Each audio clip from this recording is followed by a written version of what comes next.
मैं क्यों शेयर करूँ यार? ये एक आपकी पर्सनल लाइफ है, आपकी प्राइवेसीज है, मतलब क्यों यार?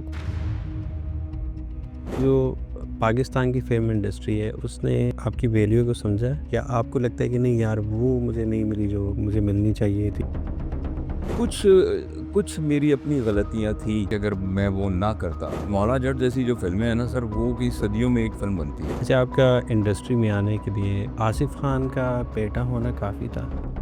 पश्तो फ़िल्मों का जो एक इमेज है, फ़हाशी, तशद्दुद, अरबाज़ खान जैसे पढ़े लिखे, खूबसूरत, स्मार्ट, हैंडसम एक्टर को हम देखते हैं कि हाथ में क्लाशनकोफ लेके और शराब की बोतल और ये सारा कुछ। तो आपको अपना आप लाइक मिसफिट नहीं लगता वहाँ पे?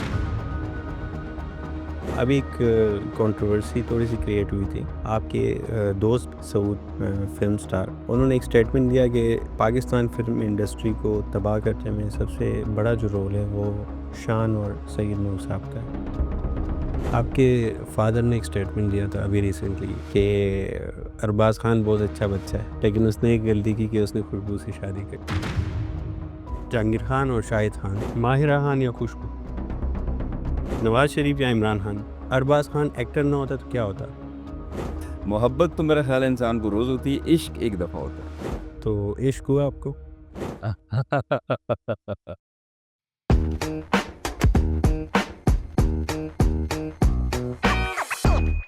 अस्सलाम वालेकुम, मैं हूँ आपका होस्ट सईद उमर सानी और आज हमारे पॉडकास्ट में जो हमारे साथ गेस्ट हैं, वो एक कमाल के एक्टर हैं, कमाल के डायरेक्टर हैं और एक कमाल के इंसान हैं। हमारे फ़िल्म इंडस्ट्री के सुपरस्टार मिस्टर अरबाज़ खान। अस्सलाम वालेकुम सर, कैसे हैं? वालेकुम अस्सलाम। सर कैसे हैं? ठीक हैं आप? अल्लाह का बड़ा करम। अच्छा सर, स्टारडम से, कैमरे से लाइट से दूर जो अरबाज़ खान है, वो कैसा इंसान है? यार मैं अपने मुँह से क्या बोलूँ? अ, अभी हम एक शूटिंग कर रहे थे अपनी पश्तो फ़िल्म की, लाहौर में। जी। और हम शूटिंग भी दरिया के किनारे कर रहे थे, सॉरी। गर्मी बहुत ज़्यादा थी, तो जब खाना आया तो कुर्सियाँ-वुर्सियाँ भी कुछ कम थी, और वो उधर दरिया किनारे एक एक डेरा सा बना हुआ है मलंगों का, वो दरवेश लोगों का, वो नीचे चटाई डाल के बैठे हुए हैं, और मट्टी भी आ रही है और गर्दो-गुबार है। अच्छा। जब खाना आया तो मेरे पास अपनी कुर्सी, अपनी छतरी होती है, मैं अक्सर उस पे ही बैठता हूँ। जब खाना आया तो वो डायरेक्टर कहने लगा कि यार वो अरबाज़ साहब को ना उधर खाना में वो टेबल लगा दो, तो मैंने कहा नहीं, जहाँ सब खा रहे हैं मैं भी वहीं आऊँगा। अब यकीन करें, वो नीचे एक चटाई बिछी हुई थी, सब वहाँ बैठे हुए थे, मैं भी वहाँ बैठ गया, और वो जो भी सालन पका हुआ था, रोटी, वो भी उसी गर्दो-गुबार में मैंने खाई, मुझे बहुत मज़ा आया। मतलब डाउन टू अर्थ। नहीं, डाउन टू अर्थ नहीं, जो रियलिटी है। हकीकत ये है कि इंसान मट्टी है, मट्टी में ही जाना है, मट्टी से ही बना है, तो फिर मट्टी से इतनी दूरी क्यों? खाने में क्या पसंद है आपको? खाने में दूँगा। सिर्फ़ दूँगा। मैं बहुत खुश खुराक हूँ, बल्कि मेरे बारे में तो बड़े मीम्स बनते हैं खाने के। ज़िंदगी में सिर्फ़ एक ही नशा किया है, खाने-पीने का। तो वैसे जो एक्टर्स होते हैं मोस्टली वो तो खाने के बारे में बड़े कॉन्शियस। नहीं सर, वो एक मिसकंसेप्शन है। आपने अपनी इम्यूनिटी को देखना है, अपनी बॉडी के मेटाबॉलिज़्म को देखना है, आपका अपना इंफ्रास्ट्रक्चर क्या है, उस हिसाब से आप हर चीज़ मैनेज कर सकते हैं। सब कुछ हो सकता है दुनिया में, ज़िंदगी में, अगर आप करना चाहें तो। तो मैं अब माशाल्लाह सब कुछ खाता हूँ, पराठे भी खाता हूँ, लेकिन ये है कि एक टाइम खाता हूँ। अच्छा अरबाज़ भाई, जो आपने पहली फ़िल्म की थी याद है आपको कौन-सी फ़िल्म है? आपकी हुँ, पहली फ़िल्म घूंघट। घूंघट। तो घूंघट के टाइम पे और आज के टाइम पे जो लॉलीवुड है, उसमें कितना डिफ़रेंस है? ज़मीन आसमान का फ़र्क है सर, ज़मीन आसमान का। अच्छा। जब हमने काम शुरू किया था, उस वक़्त जो था वो एक गोल्डन पीरियड आप कह सकते हैं, पाकिस्तान फ़िल्म इंडस्ट्री का था। और आपके जो डायरेक्टर थे वो सईद नूर साहब। बेज़ूर साहब थे, हाँ जी। वो जो दौर था, वो बड़ा अच्छा दौर था, और तब वो रॉ पे फ़िल्म शूट होती थी, मटेरियल नेगेटिव के ऊपर, और वो सिंगल स्टोरी सिनेमा हॉल्स होते थे। कोई सोशल मीडिया नहीं था, कोई टिकटॉक नहीं था, यूट्यूब नहीं था, कोई ऐसा प्लेटफ़ॉर्म नहीं था, अच्छा। और फ़ैन फ़ॉलोइंग बहुत ज़्यादा थी, और वो ओरिजिनल कंटेंट होता था, और ओरिजिनल फ़ैन बेस्ड होती थी वो फ़िल्म्स। जो मेरे को जब शो लगता था फर्स्ट डे फर्स्ट शो लोग को, हीरो को देखने के लिए आते थे। हाँ, और जो रश होता था और फिर जो हॉल में जाकर लोगों ने फ़िल्म देखनी और जब उनके जब वो कोई गाना उनको बहुत पसंद आता था तो उसको मतलब दोबारा चलाने के लिए वो क्या करते थे कि वो जो प्रोजेक्शन हॉल होता था ना, उसके ऊपर ना अपनी वो कमीज़ें उतार के वो उसके ऐसे-ऐसे करते थे कि नहीं इसको दोबारा चलाओ। तो हमने खुद वो आलम देखा हुआ है। तो वो जो एक सिनेमा का क्रेज़ था, एक फ़ैन फ़ॉलोइंग थी, वो तो अब तो आके वो बिल्कुल ही ख़त्म हो गई है। अच्छा सर, इसमें वैसे एक और बात भी कही जाती है कि जो फ़िल्म स्टार हैं, पुराने ज़माने के जो हीरोज़ होते थे वो आपको लाइक अवेलेबल नहीं होते थे। तो उनका दीदार करने के लिए आपके पास इंस्टाग्राम, टिकटॉक ये सोशल मीडिया ऐप्स नहीं थे। तो वो आपको मूवीज़ में ही नज़र आते थे।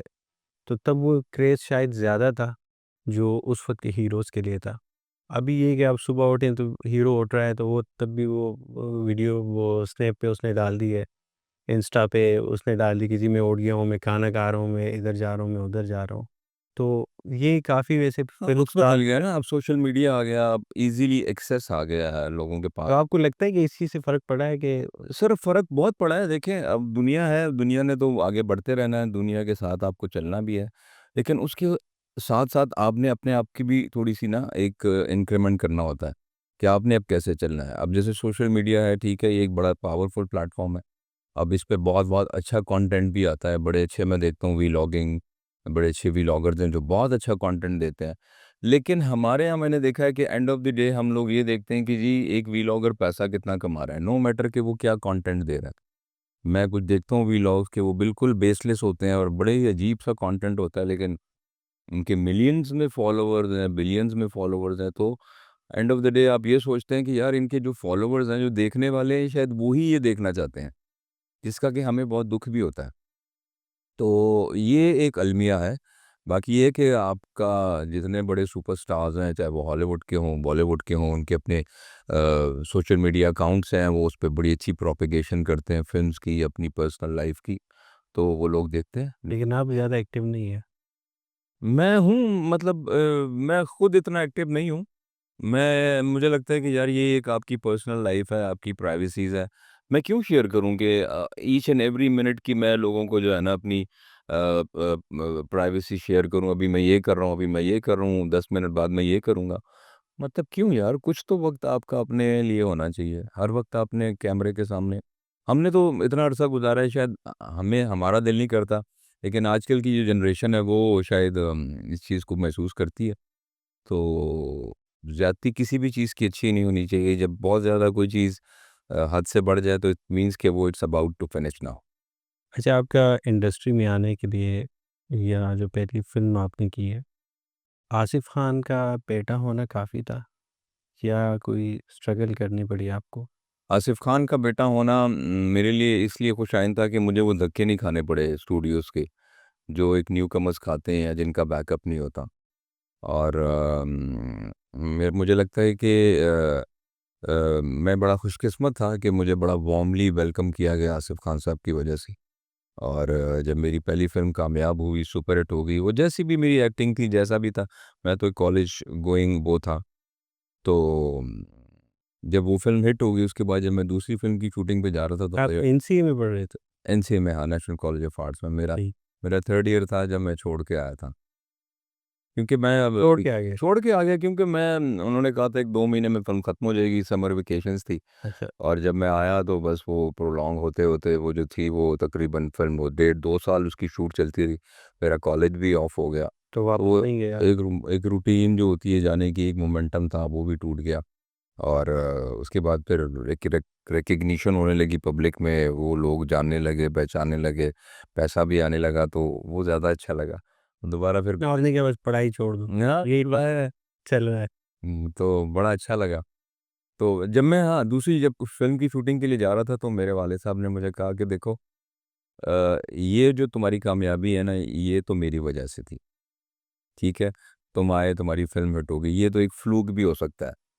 आगे जो तुम चलोगे ना, वो आगे की जो एक जर्नी है वो बहुत लंबी है। सर बहुत सारे स्टार्स देखिए हम देखते हैं जो किड स्टार हैं, जो एक नेपोटिज़्म और ये सारा सीन जिनके फादर या मदर जो है वो इंडस्ट्री के हिस्सा हैं, तो बहुत सारे स्टार्स हम बॉलीवुड में भी देखते हैं कि वो आते हैं और वो नहीं चलते। तो मेरे ख्याल में ये ज़रूरी नहीं है, ठीक है वो चांस आपको एक मिल गया, लेकिन आगे तो आपकी अपनी मेहनत है। अपनी मेहनत है, यही मैं कह रहा हूँ ना कि उन्होंने यही कहा कि वो नहीं हो सकता कि सारा क्रेडिट वो ले लेंगे, नहीं दी देखो नहीं, मेरी वजह से तो देखिए आज भी मैं जो कुछ भी हूँ वाले साहब की वजह से, नाम ऑब्वियसली वो तो उन्हीं का ही है। और आई एम मेरे को टॉकिंग अबाउट द फ़िल्म ना, द स्पेसिफिक कि ये जो रोल आपने किया था ऑब्वियसली वो आपने एक अच्छा रोल किया, और फ़िल्म अगर सुपर हिट रही तो लोगों मतलब ने ठीक था, वो एक न्यू कमर था मैं तो मतलब बल्कि मुझे तो हमेशा एक जब कंपैरिज़न में मैं आता हूँ कि अपने वाले साहब के, तो वो लोग यही कहते हैं यार तुम अपने बाप जैसे खूबसूरत नहीं हो, जो तुम्हारा बाप खूबसूरत था। और वाक़ई वो he was a very dashing personality, और इनकी जो लुक्स थी और जो आवाज़, और मैं कहता हूँ कि मैं खुद उनका बहुत बड़ा फ़ैन हूँ। अभी भी जब कोई कुछ वक़्त मिलता है तो मैं उनकी वो फ़िल्म्स उठाकर देखता हूँ कि जिसमें अच्छा वो वाक़ई मतलब नहीं हो तो बहुत no doubt, depth. No doubt, no doubt उनका जो एरा था और वो एक तो वो कभी-कभी जो आप सिबलिंग्स में आते हैं ना, तो वो कुछ पॉज़िटिविटीज़ के साथ-साथ जो है ना, वो कुछ नेगेटिविटीज़ का भी आपको सामना करना पड़ता है। जब एक इतने बड़े सुपरस्टार के आप रेलेवेंस में आते हैं, तो फिर वो कंपैरिज़न उस तरह का हो जाता है। बिल्कुल वो एक्सपेक्टेशन हाई हो जाती एक्सपेक्टेशंस, हाँ। तो मैं शुक्रिया अदा करता हूँ इसमें मेरे ऑडियंस का कि उन्होंने चलें मेरी गलतियों के साथ भी मुझे एक्सेप्ट किया, तो बड़ी बात है। है। अच्छा सर, आपको लगता है कि जो पाकिस्तान की फ़िल्म इंडस्ट्री है उसने आपकी, जितने आप कमाल के एक्टर हैं माशाल्लाह से, जितना आपका एक टैलेंटेड इंसान है, आपकी वैल्यू को समझा है? फ़िल्म इंडस्ट्री ने आपको वैल्यू मिली है, या आपको लगता है कि नहीं यार वो मुझे नहीं मिली जो मुझे मिलनी चाहिए थी या जो मैं डिज़र्व करता था? नहीं, नहीं, बहुत मिला। जितना दिया सरकार ने मुझको, इतनी मेरी औकात नहीं। और मैं समझता हूँ कि मैं तो कुछ भी नहीं था, कभी सोचा भी नहीं था, और अल्लाह का मुझ पर बड़ा करम हुआ, माँ-बाप की दुआएँ थी, फिर लोगों का प्यार था कि इतना प्यार मिला। और आज मतलब अगर अगर अरबाज़ खान है तो वो आप लोगों की ही वजह से है, जो मेरी ऑडियंस है। और कुछ कुछ मेरी अपनी गलतियाँ थी। मुझे लगता है कि अगर मैं वो ना करता तो शायद शायद उर्दू फ़िल्म्स की मैं बात करूँ कि क्योंकि हमारे यहाँ एक कॉन्सेप्ट होता है, जब आप एक सोलो फ़िल्म करते हैं ना, तो उसके बाद फिर लोग आपको चाहते हैं कि वो आपको मज़ीद बेहतर रोल्स में देखें। ये गलती हम जानना चाहेंगे। सर बट गलतियाँ यही थी ना कि घूंघट मेरी सोलो फ़िल्म थी, एक हीरो एज़ अ हीरो। तो उसके बाद जो दूसरी फ़िल्म मैंने की वो बाज़ीगर फ़िल्म थी, और वो मेरे वालिद साहब ने ही मुझे करवाई। हालाँकि मैं मना करता रहा, वो बाबर अली उस वक़्त टॉप पे थे, ठीक है, और मेरा जो रोल था वो सेकेंडरी रोल था। बाज़ीगर टाइटल भी उसका था, तो मैंने कहा कि मुझे नहीं करना चाहिए, मुझे इस वक़्त रिफ्रेन करना चाहिए अपने आप को, कोई नहीं आगे काम मिलेगा, सोलो फ़िल्म्स मिलेंगी तो मैं करूँगा। तो आहिस्ता-आहिस्ता जो है ना आफ्टर घूंघट आप सेकंड रोल पे से हाँ, मतलब वो फिर वालिद साहब ने मुझे कहा नहीं, नहीं वो मेरे दोस्त हैं, एजाज़ दुरानी साहब अल्लाह बख्शे, चले। वो प्रोड्यूसर थे, इकबाल कश्मीरी साहब उसके डायरेक्टर थे। कि नहीं तुम्हें ये फ़िल्म करनी है, और वही हुआ कि फिर वो एक सोलो फ़िल्म के बाद मैं जब सेकंड लीड में आया तो वो फ़िल्म इतनी चली भी नहीं, तो उसका फिर मुझे कुछ ख़मियाज़ा भुगतना पड़ा। मतलब वो आपको लगता है कि मतलब मैं फिर वो मेन लीड में नहीं रहा, फिर मैं तकरीबन सेकेंडरी में ही आ गया उर्दू फ़िल्म्स में। ये तो अच्छा हुआ कि मैं पश्तो फ़िल्म में आ गया, और पश्तो फ़िल्म में आने के बाद फिर अल्लाह ताला ने मुझे और इज़्ज़त दी। वहाँ पर फिर मैं बड़ा अच्छा काम हुआ, मैं मेन लीड पे था। फिर मैं एज़ अ डायरेक्टर भी मैंने फ़िल्में बनाई, तो काफ़ी अल्लाह ताला ने मुझे फिर उसमें काफ़ी सपोर्ट किया। सर पश्तो फ़िल्मों का जो एक इमेज है, फ़हाशी, तशद्दुद, फिर अरबाज़ खान जैसे पढ़े लिखे, खूबसूरत, स्मार्ट, हैंडसम एक्टर को हम देखते हैं कि हाथ में क्लाशनकोव लेके और शराब की बोतल और टोपी और ये सारा कुछ। तो आपको अपना आप लाइक मिसफिट नहीं लगता वहाँ पे? सर फ़हाशी और जो आप बात कर रहे हैं ना, इसमें फ़र्क है। शराब की बोतल या असला लेकर मैं उसकी नुमाइश करता हूँ। देखिए फ़िल्म जो होती है ना, बेसिकली वो आपके मुआशरे की अक्कासी होती है। तो आपको लगता है कि ये हमारी सोसाइटी मैं आपको बता रहा हूँ कि आजकल मतलब ये मैं आपको बता रहा हूँ कि आजकल मुआशरे में असला है, उसकी नुमाइश भी है हर पुराने ज़माने में होता था, अभी तो काफ़ी हद तक लोग सर लेकिन ज़ाहिर है अब तो एकदम वो चेंज नहीं हो सकता ना। वो एक चीज़ जो एक बुनियाद है और वो चलती आ रही है तो उसको आप विद अ फ्लूक तो ख़त्म नहीं कर सकते। सर वो बात ठीक है, लेकिन मेरी थोड़ी-सी इस बारे में इख्तिलाफ़ है यहाँ पे हमारा। वो ये है कि अभी जो लिटरेसी रेट है ना केपीके के अंदर, अगर हम सिर्फ केपीके की बात करें, क्योंकि पश्तो मूवीज़ वहीं पे रिलीज़ होती है, वहीं पे देखी जाती है, या कराची में आपका वहाँ भी पठान ही हैं जो आपके व्यूअर्स हैं वहाँ पे वो देखते हैं। सर लिटरेसी रेट केपीके का इस वक्त अगर आप पूरे पाकिस्तान का देखें तो केपीके तकरीबन सबसे आगे है, ठीक है। और माशाल्लाह बच्चे पढ़े लिखे हैं, पूरी दुनिया में पठानों का नाम रोशन कर रहे हैं, पाकिस्तान का नाम रोशन कर रहे हैं। सर क्यों हम अपनी जो पश्तो फ़िल्म है उसको एक कमर्शियल से एक आर्ट सिनेमा की तरफ हम कन्वर्ट नहीं कर पाए, या हम कोशिश भी नहीं कर रहे, बिकॉज़ स्टिल जो मूवीज़ आपकी बन रही हैं वही टॉपिक्स हैं, वही चीज़ें हैं जो शफ़क़त चीमा साहब के दौर से वो जो एरा था वहाँ से जो चली आ रही हैं। वो गंडासा और वो चीज़ें उस टाइम पे अभी भी हमारी, अगर हम पश्तो अपने कल्चर को देखें तो ठीक है, ये दुश्मनियाँ और ये चीज़ें एक टाइम पे होती थी। लेकिन अभी आपको नहीं लगता कि हाँ, अभी कुछ चेंज आना चाहिए, अगर सोसाइटी के अंदर एक चेंज आ रहा है?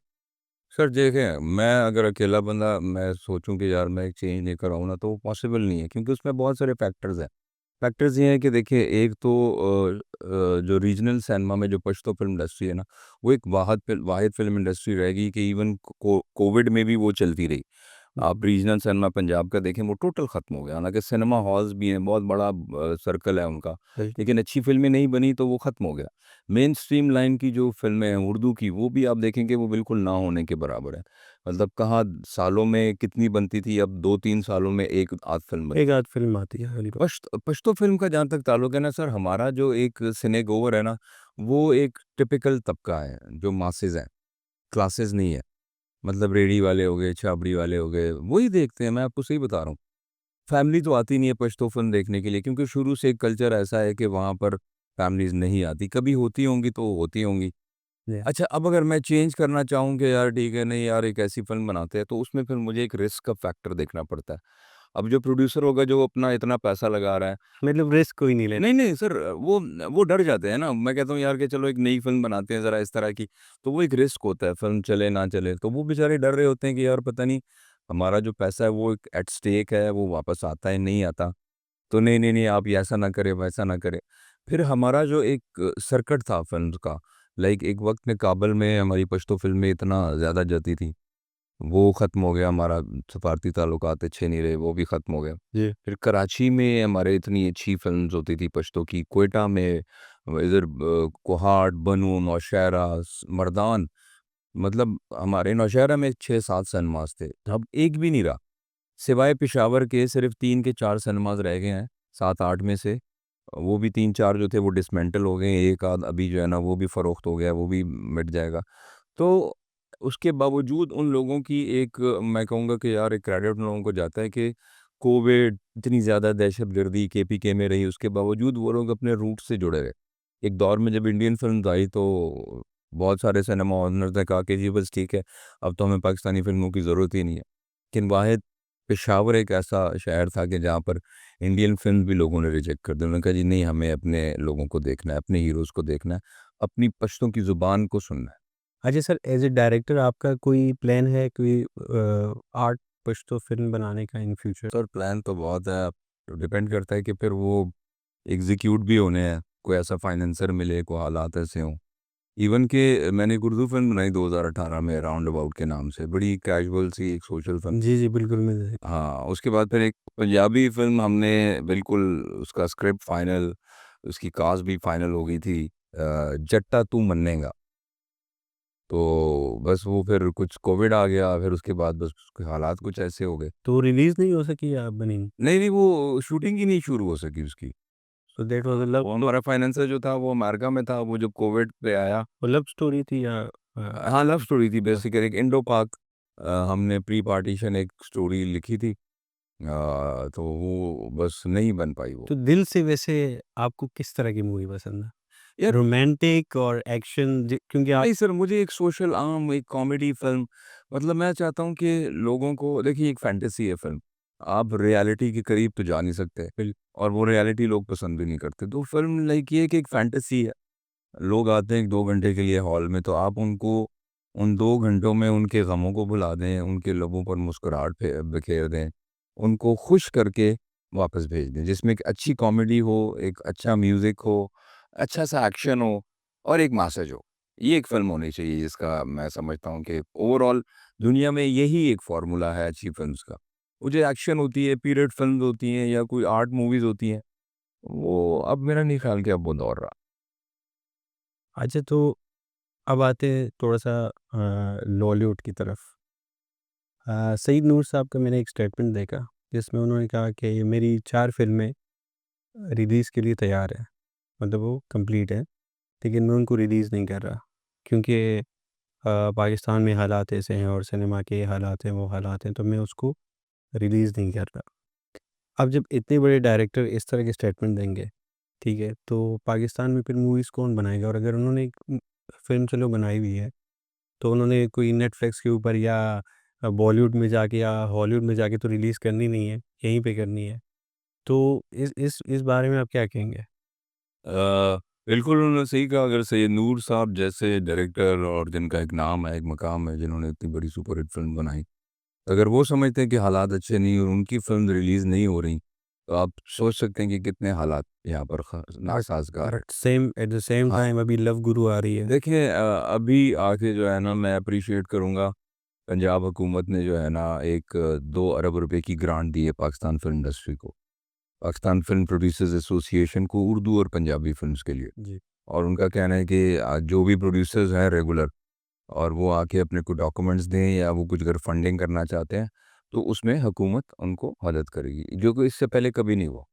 तेरे वादे हुए हैं, बातें हुई हैं, लेकिन कभी उन पर अमल नहीं किया ये गया। एक शिकवा शुरू से रहा है। हाँ, लेकिन अभी मुझे लगता है ये काफ़ी ठोस कदम है और ये बड़ा अच्छा है फ़िल्म इंडस्ट्री की बका के लिए। लेकिन अनफॉर्च्युनेटली देखिए, हमारे केपीके में ऐसा कुछ भी नहीं है। जहाँ पर ज़्यादा एक अफ़सरदगी है, लोगों को ज़्यादा ऑक्सीजन चाहिए, वहाँ पर एंटरटेनमेंट कुछ भी नहीं है। तो मेरा ख़्याल है कि हमारी हुकूमत की जो केपीके की हुकूमत है, हमारी खुद की इलेक्ट की हुई है, लेकिन मुझे उनसे गिला ये है कि उन्होंने कुछ भी नहीं किया। बहुत ही बुरे हालात हैं हुकूमत के और लोगों के। तो बस यही है कि हमारे इरादे तो अच्छे हैं, लेकिन हमारे सिर्फ़ इरादों से ही कुछ नहीं बनता, एक तरीके के सपोर्टिव एलिमेंट्स ना हो। अब पूरी दुनिया में देखें ना, एक सपोर्ट होती है, गवर्नमेंट की तरफ से आपको कुछ रेवेन्यूज़ भी मिलता है, आपको सपोर्ट होती है। तो यहाँ पर तो एक प्रोड्यूसर खुद ही अपने जेब से पैसा लगाता है और वो सारा एट स्टेक होता है। सर, प्रॉब्लम कहाँ पे है? जैसे मोला जटाई, उसने एक अच्छा बिज़नेस किया, ठीक है? और एक मेरे ख़्याल में पाकिस्तान की हिस्ट्री की सबसे सक्सेसफुल फ़िल्म वो साबित हुई। तो और मूवीज़ क्यों नहीं? सर मौला जट जैसी जो फ़िल्में हैं ना सर, वो कई सदियों में एक फ़िल्म बनती है।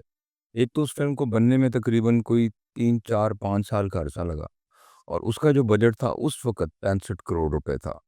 ठीक है ना? वो एक अंग्रेज़ डीओपी आया हुआ था और जिस तरह की वो फ़िल्म शूट होती थी, वो हमारे सिनेरियोज़ को सूट भी नहीं करती। गो कि वो सुपर हिट फ़िल्म थी, लेकिन आज भी प्रोड्यूसर जो है ना वो खसारे में है। 65 करोड़ उसको नहीं आया।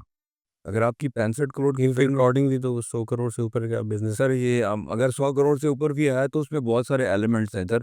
अब उसमें सिनेमा का अपना एक कट है, उसमें डिस्ट्रीब्यूशन का अपना कट है। जो आप पब्लिसिटी करते हैं उसकी अपनी एक वो है, फिर आप जब किसी मीडिया चैनल को अपने साथ रखते हैं, उनके अपने कुछ इंसेंटिव्स होते हैं। मतलब अगर आपकी 65 करोड़ की फ़िल्म है, अगर आपकी फ़िल्म 200 करोड़ करेगी ना या 2 अरब, 3 अरब, तब जाके आपको अपना पैसा आएगा। उसमें बहुत सारी चीज़ें हैं। इसका मतलब ये नहीं कि 65 करोड़ की फ़िल्म थी, 100 करोड़ का बिज़नेस कर लिया, तो मुझे मेरा 65 करोड़ वापस आ गया। आपकी वजह से ये पुश्तो जो मूवीज़ बनती है, इनका बजट कितना होता है? सर इनका बजट तो ख़ैर अब तो और भी कम हो गया, क्योंकि सर्किट रहा नहीं, तो हमने ये सोचा है कि अब एक छोटी फ़िल्म्स बनाएँ, रादर दैन कि हम कोई ऐसे सब्जेक्ट्स पे जाएँ कि जिनमें ज़्यादा पैसा होता। तो हम अब छोटी-सी सोशल फ़िल्म्स बनाते हैं, कोई ऐसी फैमिली बेस्ड। मेरा ख़्याल है कि 6-7 फैमिली महीने बेस्ड में तो बन बन नहीं जाएगी। रही। फैमिली बेस्ड का तो प्रॉब्लम है कि फैमिली बेस्ड ही नहीं बन रही। सर फैमिली बेस्ड अब बना रहे हैं, क्योंकि अब वो एग्ज़ैजरेशन हम कर नहीं सकते।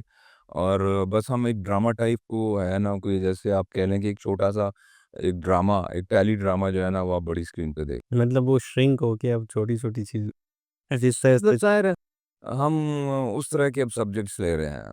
पहले ज़रा हम आउटडोर्स में जाते थे, शूट करते थे। अब जो है ना वो हम बस एक ही जगह पर लाहौर में ही शूट करते हैं। वहाँ पे थोड़ी फ़िल्म ज़रा सस्ती बन जाती है। तो प्रॉब्लम ये है कि सिनेमाज़ नहीं है, स्क्रीन्स नहीं है या प्रॉब्लम ये है कि लोग देखते नहीं हैं? सर सर या ये प्रॉब्लम ये है कि कोई नहीं, इन्वेस्टर फ़िल्म बहुत अच्छी है सर, फ़िल्म्स अच्छी हैं, उसकी वजह ये है कि एक ही पेशावर में आप देखें कि वो ईद पे 3-4 फ़िल्में रिलीज़ होती हैं और इतना सा पेशावर है, वही पब्लिक है, जो आस-पास के इलाकों से आते हैं और वही बार-बार फ़िल्म्स देखते हैं। तो एक तो माहौल नहीं है, स्क्रीन्स नहीं है, एक पेशावर रह गया। दूसरा ये कि टर्नओवर कुछ नहीं है और इस क्वालिटी की होती नहीं कि हम उनको इंटरनेशनली रिलीज़ कर सकें, क्योंकि इंटरनेशनली उसको रिलीज़ करने के लिए एक अलग बहुत सारा बजट चाहिए होता है। तो वो भी हम उसको फुलफ़िल नहीं कर सकते। हालाँकि एक ज़माने में दुबई में पश्तो फ़िल्म रिलीज़ होती थी और बड़ा अच्छा भी बिज़नेस जितना करती दुबई या सऊदीया में जितनी हमारे वहाँ पे पश्तो की ऑडियंस है, ठीक है? तो मेरे ख़्याल में ये तो अच्छा ख़ासा या इनसे सर ज़्यादा फिर तो वो वहाँ बात आ जाती है ना, क्योंकि अगर आपका 6-7 मिलियन अब का तो सऊदी अरब में भी हो गया हाँ, start. South Europe, Dubai, Canada, America बहुत पठान है, हर जगह है। अगर उस एक कैलिबर की फ़िल्म बने तो मेरा ख़्याल है कि लोग ज़रूर देखेंगे। तो इसका मतलब है कि फ़िल्में बन नहीं रही। मतलब सर फ़िल्म बननी चाहिए कि उस तरह की बननी डिपेंड चाहिए। करता है हालात साज़गार हो। अब इस वक़्त जितनी महँगाई हो गई है, मेरा ख़्याल है कि जो क्लासेस जो हमारे मासेज़ हैं, उन बेचारों के तो अपने घर के खर्चे नहीं पूरे होते, तो फ़िल्म कोई क्या देखेगा? और ये फ़िल्म तो just like a sweet dish है, मैं हमेशा कहता हूँ कि बुनियादी ज़रूरत जो है ना वो खाना है। ये जो स्वीट डिश है ना, ये अय्याशी है। तो यहाँ पर बुनियादी ज़रूरत लोगों को नहीं मिल रही, तो वो अय्याशी क्या करेंगे? सर वो टारगेट जो आपकी टारगेट ऑडियंस है ना उसके ऊपर भी डिपेंड करता है। मतलब आप जो मूवीज़ अभी बना रहे हैं वो एक डिफरेंट ऑडियंस है। जो यही है कि जिनके खाने-पीने का मसला है या वो इतनी उनकी इनकम नहीं है। लेकिन जो आपकी दूसरी ऑडियंस है जो वेल लाइक वो अफ़ोर्ड कर सकती है, वो सिनेमा जा सकती है, वो अच्छे से अच्छे सिनेमा भी जा सकती है।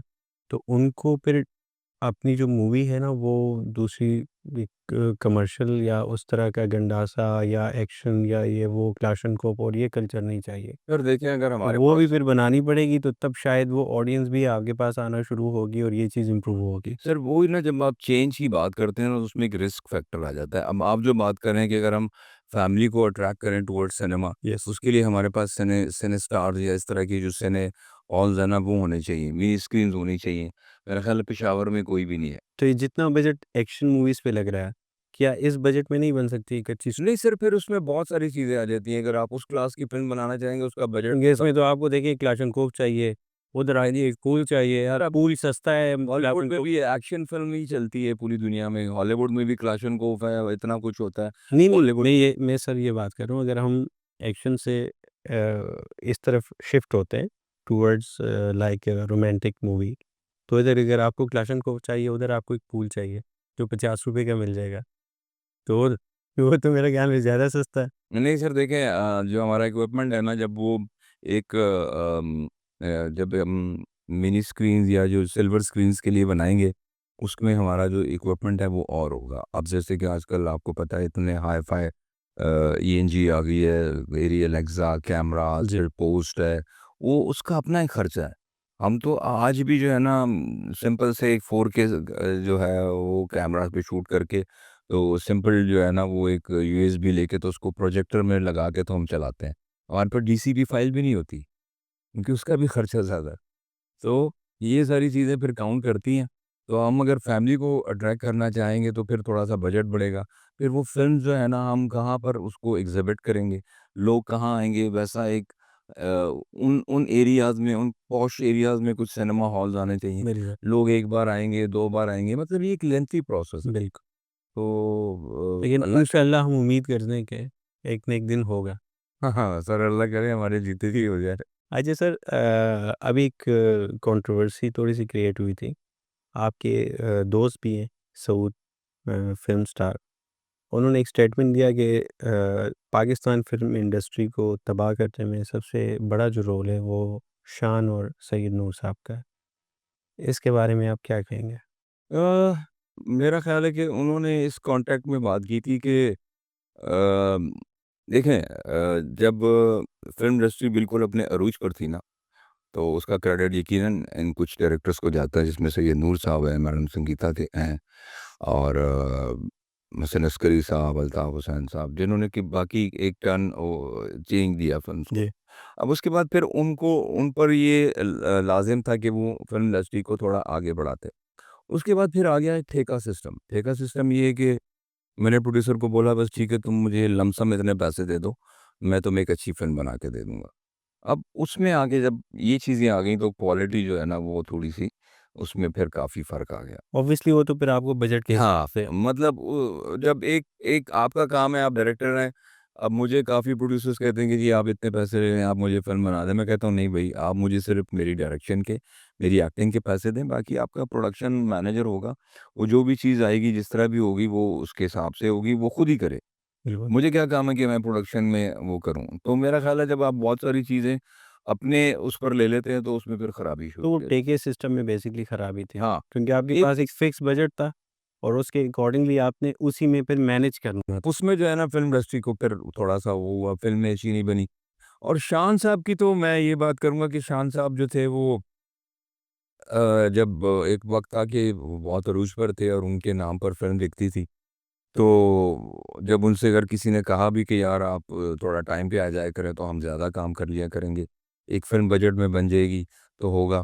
तो वो कभी भी टाइम पे नहीं आते थे, सुबह 10 बजे की शिफ्ट होती थी शाम 6 बजे तक, तो वो आते ही 3 बजे थे, 4 बजे, 2 घंटे काम करना पड़ता था। फिर उनकी डेट्स का इतना इश्यू हुआ करता था, तो फिर डायरेक्टर्स भी मजबूर होते थे कि वो कट टू कट करके तो फ़िल्म बनाते थे। इस तरह करते-करते वो क्वालिटी गिर गई। तो जो लोग जब किसी बड़े मनसब पर होते हैं तो उनकी ज़िम्मेदारी भी ज़्यादा होती है। तो जो एक्टर्स थे, सुपरस्टार्स थे या बड़े अच्छे डायरेक्टर्स थे, फिर उनकी ये ज़िम्मेदारी बनती थी कि यार वो थोड़ा-सा इसकी तरफ हाँ, मतलब ये उनका काम था कि वो अपने जो जूनियर्स हैं उनको बताएँ कि यार इस तरह टाइम पे आओ, टाइम पे जाओ। तो अब अगर जूनियर्स आ गया पूरी टीम हाँ, पे इंतज़ार अब कर। देखिए पश्तो फ़िल्म की बका क्या है? वो ये है कि छोटे बजट की फ़िल्म होती है लेकिन सब के सब इंक्लूडिंग डायरेक्टर, ए क्लास जितनी भी कास्ट है, मेरा ख़्याल है कि मैक्सिमम 9-10 बजे हम लोग सेट पर होते हैं। 11 बजे हमारा कैमरा रोल होता है और हम बहुत अच्छा काम करते हैं। मतलब अगर 3 दिन का काम हम 1 दिन में कर लेते हैं। क्यों? क्योंकि टाइम पे काम शुरू होता है। अब अगर शिफ्ट ही 8 घंटे की है और सिर्फ़ 2 घंटे काम हो रहा है, तो वो फिर प्रोड्यूसर पे थोड़ा और हो जाता है, फ़िल्म नहीं, का ऑब्वियसली ये तो बजट आप ओवर हो जाता है, डेट्स का इश्यू होता है। तो फिर एक चीज़ जो इतनी इलैबोरेशन के साथ करनी होती है, उसको फिर हम शॉर्टकट करते हैं। पहली मोहब्बत कब हुई आपको? और मर्द को कितनी बार मोहब्बत हो सकती है आपके ख़्याल में? मोहब्बत तो मेरा ख़्याल है इंसान को रोज़ होती है, इश्क एक दफ़ा होता है। अच्छा, हाँ। तो इश्क हुआ आपको? अ, बस मोहब्बत और इश्क के बीच में ही रहे। और इश्क मिला? अ, नहीं, इश्क नहीं मिला। हसरत रही। हुँ, मोहब्बत मिली, इश्क नहीं मिला। तो कमी होती है, कमी महसूस होती है। यार पता क्या है, देखिए अगर आप अपनी ज़िंदगी का एनालिसिस करें ना, जब से इंसान होश सँभालता है, तो कुछ चीज़ें ऐसी होती हैं जो आपको नहीं मिलती। आप उसके लिए बहुत कोशिश करते हैं, दुआएँ भी करते हैं, तो वो आपको नहीं मिलती। लेकिन उसकी जगह कोई और ले सकता नहीं, मैं आपको बताता हूँ कि हम इतनी अब ज़ाहिर है उम्र गुज़र गई है। मुझे लगता है कि दुआ माँगने का तरीका भी अब आया है कि माँगना क्या चाहिए और अल्लाह से कैसे माँगना चाहिए। एक दुआ होती है कि अल्लाह मियाँ ये मेरी चाहत है, ये दे दे। है। हुँ। अल्लाह कहता है ठीक है, ये ले लो। कुछ वक़्त गुज़रता है फिर बंदा कहता है कि नहीं यार ये तो सही नहीं था। जब आप दुआ ये माँगते हैं कि अल्लाह ये मेरी चाहत है, लेकिन अगर तू समझता है कि ये मेरे हक़ में बेहतर है तो इसको कर दे। उसमें फिर देर है लेकिन अंधेर नहीं है। फिर वो जब अल्लाह ताला जब आपको अता करते हैं ना, उसमें फिर इंसान सारी ज़िंदगी खुश रहता कि है। जैसे अल्लाह ने इंसान की नेचर रखी है, इश्क हाँ, नाशुक्री इश्क सब में ये इंसान शुक्र इश्क तो में ये मतलब है कि क़नाअत पसंदी बड़ी अच्छी चीज़ है और ये इंसान में होनी चाहिए, वरना हिर्स तो है वो कब्र तक भी ख़त्म नहीं होता। तो जो अल्लाह ने दिया, शुक्र है अल्लाह का, बहुत अल्लाह का एहसान है। इतना भी हमारी मतलब हमारी औकात नहीं थी, अल्लाह ने दिया और जो नहीं मिला वो शायद हमारी किस्मत में नहीं था, जो मिल गया वो बहुत अच्छा। इश्क कहते ही उसी को हैं जिसमें आप ये दुआ नहीं करते कि अल्लाह जो तेरी मर्ज़ी है वो दे दे। बस ये तो ये हाँ, मतलब है कि अब मैं ये दुआ करता हूँ कि या अल्लाह जो तू समझता है ना जो मेरे हक में बेहतर है ना वैसा कर, बेशक, उससे बेहतर कुछ नहीं है। उससे बेहतर कुछ। तो सर आपकी जो शोबिज़ ने आपकी जो पर्सनल लाइफ़ है, उसको कहीं न कहीं ख़राब किया या आपको लगा? शोबिज़ ने मेरी पर्सनल लाइफ़ को, जी। नहीं, शोबिज़ ने पर्सनल लाइफ़ को तो इसलिए ख़राब नहीं किया क्योंकि मेरी फैमिली जिनसे मैंने शादी की वो भी शोबिज़ से ही थी, तो वही मेरी पर्सनल लाइफ़ हो गई। तो या तो होता ना कि मैं एक मतलब वहाँ शादी करता कि उनका कोई शोबिज़ से ताल्लुक़ ना होता, तो फिर अगर कुछ ऐसा होता तो मैं कहता, लेकिन मेरा ख़्याल है कि ऐसा कुछ भी नहीं हुआ। आपके फ़ादर ने एक स्टेटमेंट दिया था अभी रिसेंटली एक इंटरव्यू में कि अरबाज़ खान बहुत अच्छा बच्चा है, लेकिन उसने एक गलती की कि उसने खुशबू से शादी कर ली। असल में वालिद साहब जो है ना वो अब उम्र के उस हिस्से में अच्छा, और इस पे मीडिया में काफ़ी चीज़ें ऐसी चल रही है ना कि जैसे के पता नहीं आपके ताल्लुकात अपने फ़ादर के साथ कैसे हैं नहीं या आई ये नहीं, चीज़ वालिद तो साहब तो बल्कि मेरे साथ रहते हैं अब तो, और वालिदा की इंतकाल के बाद तो हम बहुत उनका ख़्याल रखते हैं। और मेरा ख़्याल है कि मैंने कभी भी किसी से भी अपने अपने बारे में अपने वालिद साहब की तरफ से कभी भी कुछ नहीं सुना, बल्कि हमेशा तारीफ़ ही सुनी है। और वो हमेशा लोगों को यही कहते हैं कि यार मतलब ठीक है, हमने तो जिस तरह भी ज़िंदगी गुज़ारी लेकिन अरबाज़ उन सब चीज़ों से बचा हुआ है। तो अब अपने फ़ादर से एग्री हैं इस बात पे जो उन्होंने नहीं, वो मैं आपको बताऊँ ना, देखिए वो उम्र के उस हिस्से में है कि अब हम उनकी किसी भी बात का बुरा नहीं मनाते हैं। वो जो आप बात कर रहे हैं ना, जी, अगर आप गौर करें कि वो एंकर का सवाल क्या था? उसका सवाल ये था कि जी आपका बेटा और आपकी बहू शोबिज़ से हैं, और उनका जवाब कुछ और था कि नहीं वो अरबाज़ अच्छा था और ये है, वो है। तो बाद में मैंने उनके दिल में कुछ भड़ास थी जो उन्हें निकाल वो बस ज़ाहिर है इस उम्र में आके बस जो है ना बड़े और बच्चे एक जैसे हो जाते हैं। तो हम उनकी बातों को ना अब इतना ज़्यादा वो करते नहीं है, बस अब हम उनका ख़्याल रखते हैं, उनकी खिदमत करते हैं और अल्लाह ताला उनको ज़िंदगी दे। और वालिदा के बाद तो हम बहुत ज़्यादा ख़्याल रखते हैं। कभी लाइफ में डिप्रेशन या इस तरह की चीज़ें कभी क्यों नहीं सर, बहुत ज़्यादा। और इंसान सीखता ही दुःख में है, परेशानियों में है। और वो कहते हैं ना कि गम भी गुज़श्तनी है, खुशी भी गुज़श्तनी, कर गम का इख्तियार कि गुज़रे तो गम ना हो। तो मेरा ख़्याल है कि ज़िंदगी में 80% तो प्रॉब्लम्स हैं। यार लोगों को लगता है ना कि ये एक्टर है, हाँ, सुपरस्टार, इनको कुछ नहीं है, उनका एक बड़ा अजीब-सा एक मिसकंसेप्शन है। सबसे खुश यार रहो। आप तो एक्टर हैं, आपको तो कभी कोई प्रॉब्लम नहीं होगा, आपको तो कभी कोई दुःख नहीं होगा। तो नहीं यार, हम भी इंसान हैं और एंड ऑफ द डे तो हमारे भी एहसासात हैं, जज़्बात हैं और होता है। और फिर ज़िंदगी में जो है ना ज़्यादातर मुश्किलात हैं, लेकिन मुश्किलात भी इंसान की बेहतरी के लिए ही आती हैं।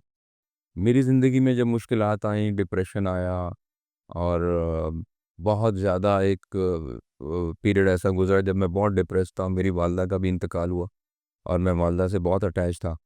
तो मैंने देखा कि अक्सर जो लोग हैं ना डिप्रेशन में वो या तो नशों में मुब्तला हो जाते हैं या थोड़ा-सा बिखरे हो। हाँ, वो आउट हो जाता है। लेकिन मुझे लगता है कि मेरा अल्लाह के साथ जो कनेक्शन था ना वो और ज़्यादा मज़बूत हो गया। मतलब है कि जब ऐसा भी टाइम था कि यार काम भी नहीं था और अकेला सारा-सारा दिन, सारी-सारी रात, तो ना मैं गुफ्तगू करता था। फिर एक टाइम ऐसा आता है उस गुफ्तगू में कि आपको लगता है कि आपकी गुफ्तगू सुनी जा रही है। एक कनेक्शन बन जाता है। सुनी जा रही है और फिर जवाब आ रहा है। एक वाइब्स आती है, एक कनेक्शन बन जाता है। लेकिन उस कनेक्शन को बनने में बड़ा टाइम लगता है। तो जब आपका कनेक्शन ऊपर मज़बूत हो गया ना, फिर आपको दुनिया की परवाह नहीं है। सर वो फिर वो जो है ना देखिए, अल्लाह ताला कहता है कि जब तुम मुझ पर अपना ईमान बहुत कामिल कर लो ना, तो मैं फिर तुम्हें अपना रंग दिखाता हूँ। और अल्लाह ताला उसी बंदे को अपना रंग दिखाता है जिस पर के जो कि अल्लाह पर कामिल ईमान रखता हो। अभी जो रिसेंटली लीबिया में एक वाक़या हुआ आपको पता है? जी, वो जो जद्दा हाँ, के लिए मुसाफ़िर जा रहा था। पर जहाज़ वापस आ गया। 1 दफ़ा नहीं सर 2 दफ़ा वाक़या थोड़ा हुआ। फिर पायलट ने खुद कहा कि भई इस बंदे के बगैर अब जहाज़ नहीं जाएगा। बड़ी तो उस बंदे से जब उन्होंने पूछा, उन्होंने कहा यार बस मेरा तो अल्लाह पे ही कामिल ईमान था कि अल्लाह तूने ही लेके जाना है, मैंने तो बड़ी मुश्किलों से पैसे जमा किए। तो ये होते हैं अल्लाह के रंग। फिर अल्लाह ताला अपने रंग दिखाता है सिर्फ़ उन बंदों को कि जो कि उसके इश्क में पागल हुए हों, जब उसके इश्क में रंग जाएँ। अम्मी के जाने के बाद ज़िंदगी कैसी रही? क्या सर मैं इकलौता भाई हूँ 7 बहनों का और बहुत लाड प्यार में पला वालदैन का और वालदा का मैं बहुत लाडला, बहुत अटैचमेंट थी मेरी वालदा से। और तकरीबन वो 1 साल बीमार रही, उनको कैंसर हो गया। तो वो 1 साल मैं फिर उनके पास रहा। अच्छा। वो अल्लाह ने शायद मुझे एक मौका दिया उनकी खिदमत करने का। बाकी तो सारी ज़िंदगी भी खिदमत की, लेकिन इतनी मसरूफ़ियत हो कहीं ख़ास टाइम्स जब यही कोई वो, तो एक जो टाइम था ना कि वो जो मैं जुड़ के उनके साथ रह, और वो और यही बहुत ख़ास मुझे टाइम याद यही आता ख़ास है। टाइम होता है। और अल्लाह ने चले मुझे इस काबिल बनाया कि उनकी जो हमारे पे एहसानात थे, हम उनका तो नेमुल बदल नहीं दे सकते, लेकिन चले कुछ हाँ समहाउ दिल में ये एक हुआ है कि यार चलो हमने उनकी खिदमत की। बिल तो प्रॉब्लम्स तो आती रहती है सर, और आती रहेंगी। और ये है कि बस आप उसके लिए डटे रहें, ईमान अपना कामिल रखें और किबला अपना दुरुस्त रखें। तो दुनिया की तो फिर कोई चीज़ आपको गिरा ही नहीं सकती, और दुनिया की हैसियत भी कुछ नहीं है।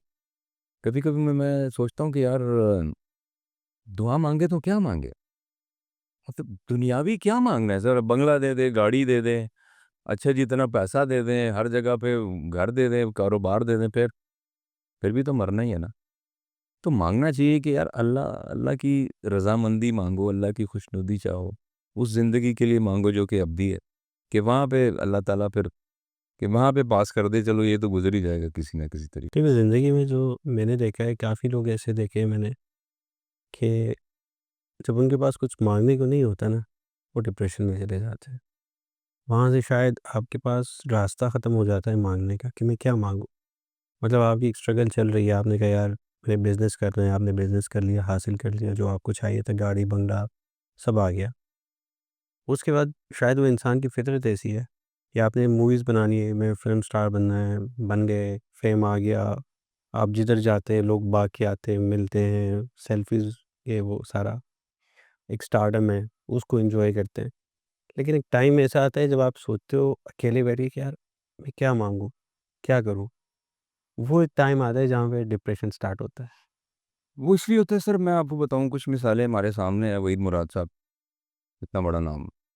और चॉकलेटी हीरो। जब वो एक वक़्त था, हमने सुना था, देखा तो नहीं था कि एक वक़्त था कि उनको उनकी एक झलक देखने के लिए लोग स्टूडियोज़ के बाहर खड़े होते थे। और फिर एक वक़्त ऐसा भी आया कि वो एवेन्यू के स्टूडियो के फव्वारे पे खड़े होते थे, कोई उनसे सलाम दुआ नहीं लेता था।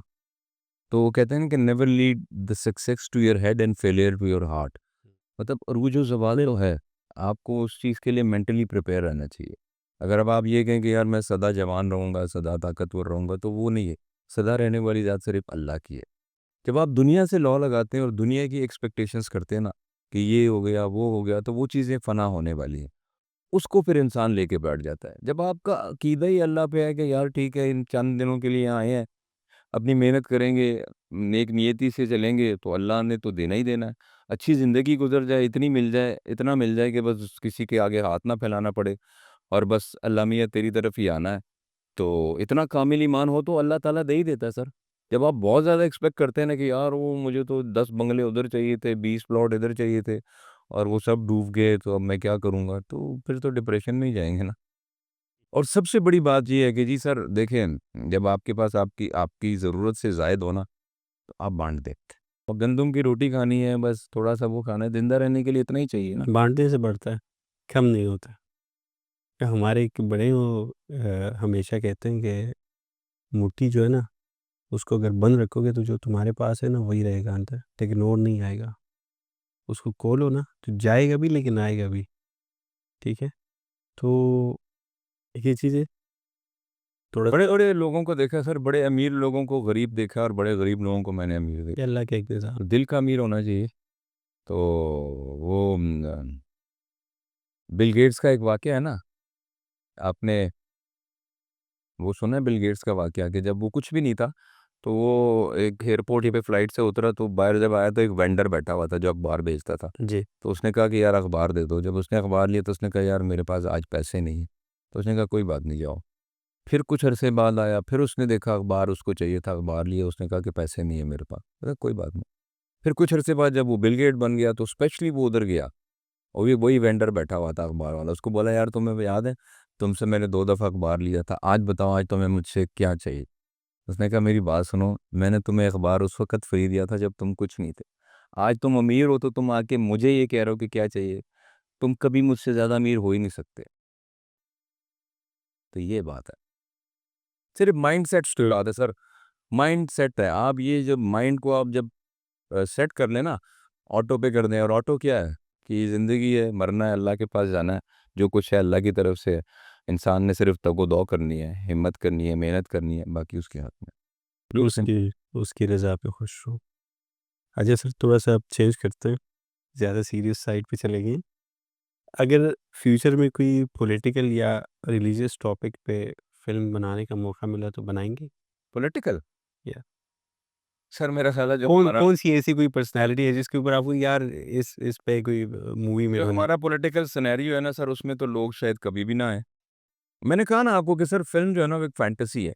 फ़िल्म को आप कभी रियलिटी हाँ? आपके फ़ेवरेट पॉलिटिशियन मैंने सुना है, उन पे तो आप फ़िल्म बना सकते हैं। किन पे?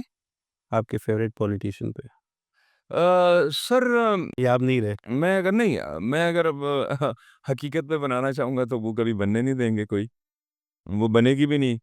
और स्याह सफ़ेद सबको पता है सर, हर चीज़ हर सबको पता है। हाँ, लेकिन अगर मेरे एक ख्याल टाइम ऐसा आया, चलिए उनकी गवर्नमेंट आ गई, खान साहब की, हुँ। तो मौका मिला आपको तो बनाएँगे? Film yes. खान साहब की ज़िंदगी पर एक फ़िल्म अभी बनी भी थी पीछे, शायद वो रिलीज़ नहीं हो पाई, उनकी ऑटोबायोग्राफ़ी पे बनी थी। और मैं बना लूँगा, हाँ, क्यों नहीं? मतलब है कि उस बंदे का डेफ़िनेटली सर एक एक देन है हमारे लिए और एक एहसान है इस सोसाइटी पर कि गिविंग है उसकी सर, डिलिवरेंस है। शौकत खानम हॉस्पिटल आप देख लें, नमल यूनिवर्सिटी देख लें, लोगों में अवेयरनेस देख बिल्कुल। लें, एक इंटरनेशनली जो हमारा एक इमेज पोर्ट्रे हुआ है वो देख लें। कुछ गलतियाँ होती हैं इंसान से, उनसे भी हुई, कि वो उनको ऐसा नहीं करना चाहिए था। बहरहाल हाँ, ठीक है, चलता है। अच्छा सर, एक यंग एक्टर के लिए या एक यंग डायरेक्टर के लिए आपकी क्या एडवाइस होगी पाकिस्तान की फ़िल्म इंडस्ट्री में? समझा नहीं मैं। एक यंग एक्टर या डायरेक्टर, एक young actor young director actor जो आना चाहते हो इंडस्ट्री के अंदर, उनके लिए क्या एडवाइस होगी आप? सर एडवाइस तो अब मैं क्या एडवाइस दूँ? सबसे पहले तो ये है कि आजकल के जो नौजवान हैं अगर वो इस तरफ आना चाहें तो नहीं लिया हो तो बेहतर है। नहीं सर वो बड़े खुशनसीब हैं कि उनके पास देखिए ना मीडियम है। ये फ़ोन उठाएँ आप इस पर अपनी कोई भी बेहुदा सी वीडियो डाल दें, वो वायरल हो जाएगी, लोग आपको देखेंगे, आपकी फ़ैन फ़ॉलोइंग मैंने कहा फ़िल्म्स की तरफ आना चाहिए या तो सर यहीं से काफ़ी फ़िल्म में आए हैं लोग, मैंने देखा है। लेकिन मैं आपको एक बात बताऊँ देखिए एक कुदरत का कानून है कि जो चीज़ जितनी जल्दी ऊपर जाती है ना, उसी तरह नीचे भी आती है। अब जो हमारे एक्टर्स हैं, सुपरस्टार्स हैं, नदीम बेग साहब हैं, मेरे वालिद साहब हैं, ये जो आजकल सर इनकी एक लेगेसी है। बिल्कुल। इन्होंने 30-30 साल, 35-35 साल एक ट्रेड को दिए, एक फ़िल्म इंडस्ट्री को दिए। हमने जो तो बचपन उनकी लेगेसी को सर कोई नहीं वो करा सकता। मतलब मैं देखता हूँ कि यार एक एक टिकटॉकर जो है ना वो विदिन वीक्स ऐसे वायरल होता है और चंद हफ्तों के बाद लोग उसे भूल जाते हैं। अब नदीम बेग साहब हैं जिन्होंने 40 साल दिए हैं फ़िल्म इंडस्ट्री को, मेरे वालिद साहब हैं। आज भी वो कहीं नज़र आते हैं तो लोग उनको प्यार से मिलते हैं और उनकी वो लेगेसी कभी ख़त्म नहीं हो सकती, वो रहे कभी नहीं, कभी जब वो नहीं भी रहेंगे दुनिया में तब भी लोग याद करेंगे। नहीं। मैंने नदीम बेग साहब की मैंने एक मूवी देखी थी, तो वो मेरा नाम है मोहब्बत, इस तरह का ना उसमें एक सॉन्ग भी है कि मेरा नाम याद रखना, इस तरह का, वो स्टिल मुझे याद है। तो वो लाइक हालाँकि हम बहुत छोटे थे उस टाइम पे, लेकिन वो कैरेक्टर्स और वो उन सर वो कल उनका एक अलग लेवल है। वो फ़नकार भी बड़े थे, वो जो लोग थे बड़े बाबरकत लोग थे, सुल्तान राई साहब हो गए, मोहम्मद अली साहब हो गए और इंसान भी बड़े बड़े थे, बाबरकत लोग थे। जब तक वो थे फ़िल्म इंडस्ट्री फलती रही, फूलती रही और जब वो चले गए तो शायद फ़िल्म इंडस्ट्री से बरकत ही उड़ गई। अच्छा सर, अब हम आपके साथ एक गेम खेलेंगे जिसका नाम है क्विक फायर राउंड, ठीक है? तो मैं आपसे सवाल करूँगा और आपने उसके 5 सेकंड के अंदर जवाब देना है। ठीक है। स्टारडम और मनी, अ, स्टारडम, पश्तो सिनेमा और लॉलीवुड, लॉलीवुड ऑफ कोर्स, लॉलीवुड और पंजाबी सिनेमा, लॉलीवुड, जहांगीर खान और शाहिद खान, जहांगीर खान, बिलाल लाशारी और सईद नूर, सैयद नूर। माहिरा खान या खुशबू, मायरा खान, हुमायूं सईद या फहद मुस्तफ़ा, फहद मुस्तफ़ा, एक्शन और रोमांस, एक्शन, सिनेमा और टीवी, सिनेमा, नवाज शरीफ या इमरान खान, अरे इमरान खान, कराची या पिशावर? पेशावर को पेशावर देखना। सऊद या रेम्बो? ओए दोनों आपके क्लोज फ्रेंड हैं। South. Saud. Your favourite actress? Actor. Actress. Actress. Yes. Recent pass. कोई भी। साइमा जी। साइमा जी। और your favourite director? Director Syed Noor साहब। अरबाज खान एक्टर ना होता तो क्या होता? एक्टर ना होता तो मैं क्रिकेटर होता। अगर आपको एक दिन के लिए पाकिस्तान का प्राइम मिनिस्टर बनाए तो पहला काम क्या करेंगे? खान साहब को बाहर निकालूंगा। Thank you so much. बड़ा मज़ा आया सर आपसे बात करके, और इंशाल्लाह उम्मीद करते हैं कि आइंदा भी आपसे मुलाकात होगी। इंशाल्लाह sir, thank thank you. You sir, thank you so बहुत मच। शुक्रिया। तो ये थे हमारे साथ सुपरस्टार अरबाज खान।